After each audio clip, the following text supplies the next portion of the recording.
जीवन मरण मुक्ति और भक्ति की साधना बहुत सरल है जी।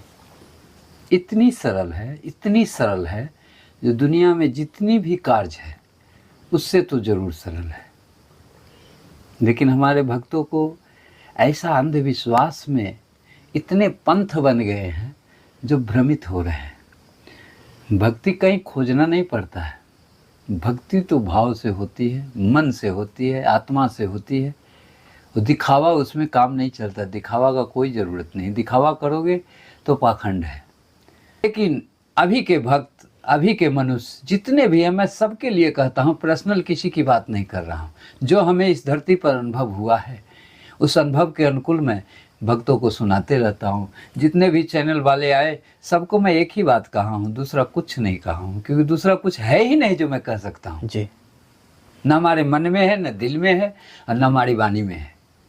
मैं तो वही कहता हूँ जिससे हमारे भारत के भक्त जागृत हों और भगवान के प्रति और माता पिता की सेवा के प्रति वो ध्यान रखें। अगर ये तीन चीज़ अगर उसके हृदय में, मन में, भाव में अगर समझ में आता हो तो भक्ति तो दौड़ती हुई आती है भक्तों के पास, दौड़ती हुई आती है। जहाँ ये तीन सेवा होती है ना, वहाँ फिर कहीं कोई तपस्या करने की ज़रूरत नहीं है। घर में ही बैठ कर के सबकी सेवा करो और भक्ति को बुला लो। भक्ति स्वयं दौड़े हुए आएंगे, और जहाँ भक्ति आ गई तो भगवान तो शीघ्र ही तेरे पास दौड़ के आ जाएंगे। उनको वो स्वयं तो घर घर घूमते रहते हैं, सबके हृदय में वास करते हैं, चींटी से लेकर के मनुष्य तक।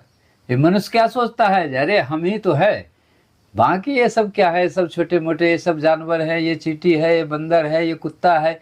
ऐसे भाव से देखते हैं। ऐसे भाव से देखने वाले मनुष्य को कभी भक्ति नहीं आ सकता। आज जो माता पिता गुरु और भगवान की सेवा नहीं करेगा, नाम का स्मरण नहीं करेगा, उसे कदापि भक्ति नहीं आएगा। चाहे वो जितना पैसा धन छीट दे, जमा कर ले या उड़ा दे या चाहे लुटा दे, उससे कोई मतलब नहीं है। पैसे से भगवान नहीं मिलते।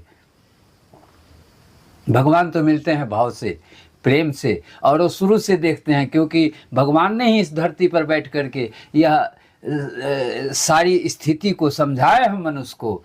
हैं, प्रातः काल उठ के रघुनाथा, मात पिता गुरु ना वही माथा। भगवान स्वयं जब उठ करके माता पिता का चरण स्पर्श करते हैं तो अब बताओ, क्या हम लोग भगवान से बड़े हो गए क्या? नहीं। जो जिस